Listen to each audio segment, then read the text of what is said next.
So congratulations, everybody. You've worked so hard to support your learners in determining their DRA levels, and now it's time to analyze the results. So again, we encourage you to consider using the various phases of the collaborative learning cycle to support this process. You've got data, so now what?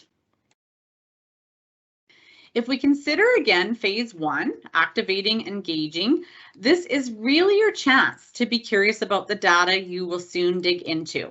So for the purposes of today and this recording, it's assumed that you've already formed some effective school-based team. You know, it might be yourself and some other grade 1 to 5 teachers, maybe your SST, your Pebble Mentor, your admin, like kind of your triad, whatever that may be.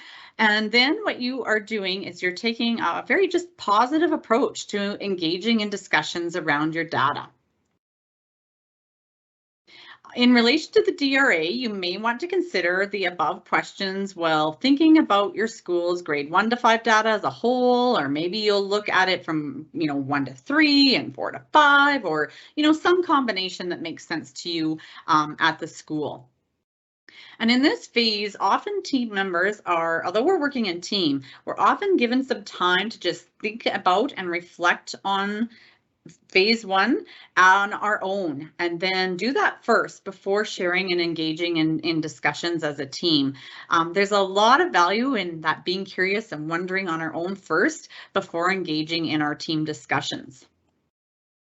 And we might ask ourselves then, and then discuss as teams questions similar to what are presented on the slide. So what assumptions do we bring to this discussion around DRA and student reading levels?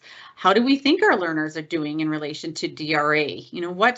What questions or predictions do we have? What do we anticipate are the strengths of our learners? Maybe what are their challenge areas? Can we think about how our learners are doing as a school, or as grade 1 to 3 students, or as grade 4 to 6 students, for example, in relation to the areas like reading engagement, oral reading fluency, or comprehension.